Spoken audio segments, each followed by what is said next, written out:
It's a pleasure to be here today. I want to say that even as the Middle East descends into chaos, that the principal threat to peace and security in the region and really globally remains the Ayatollah's nuclear weapons program. Combined with the regime's role in financing terrorism, the world's central banker of international terrorism for 35 years, the Ayatollahs have been the principal cause for the destabilization of the Middle East, resulting in conflicts that are erasing national boundaries and fostering the collapse of the regional states. Iran's nuclear weapons, when it achieves that objective, will make this situation even worse. And it won't stop with Iran, because the onward proliferation in Saudi Arabia and Egypt and Turkey will make this already volatile region even more dangerous. But even as chaos and terror spread in Iraq, the United States must follow policies that do not enhance the power of the regime in Tehran, because otherwise it will simply spread the problem even more broadly and risk even greater military hostilities. Even as we address other terrorist threats in the region, like al-Qaeda or ISIS in Syria and Iraq, which are becoming increasingly urgent, these responses should be undertaken with a clear strategy to defeat the terrorists without directly or indirectly aiding the regime in Iran and legitimizing either it or its nuclear weapons program.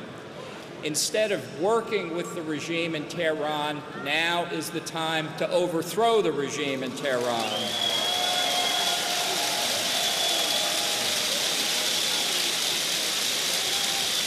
On the Iranian nuclear issue, the policy of the United States has been very nearly the opposite of what we should be doing. Last December's nuclear deal in Geneva was a triumph for the Ayatollahs, and in fact is the worst example of appeasement since Munich in 1938. The Ayatollahs were desperate for a deal.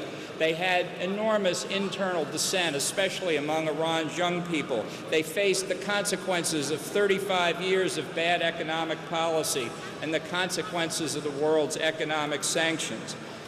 It is a myth that the Iranian people support the Ayatollah's nuclear weapons program. They know better than anyone else that nuclear weapons for the Ayatollahs and the Pasdaran are their trump card to stay in power. The people of Iran understand how devastating this would be for their hopes for free and fair elections and a representative government. In fact, for the last 10 to 15 years, it's been the MEK more than any other group that has brought to the public attention of the world key aspects of the Ayatollah's nuclear program to make it clear just how dangerous a threat that it is. Now, the policies we should pursue, I think, are clear. The first thing I want to say is to address the people of the United States, because this is precisely not the time to retreat into isolationism.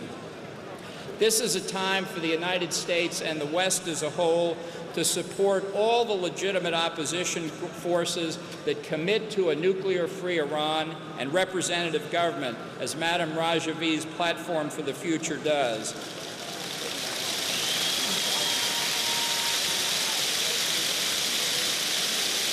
The only sound approach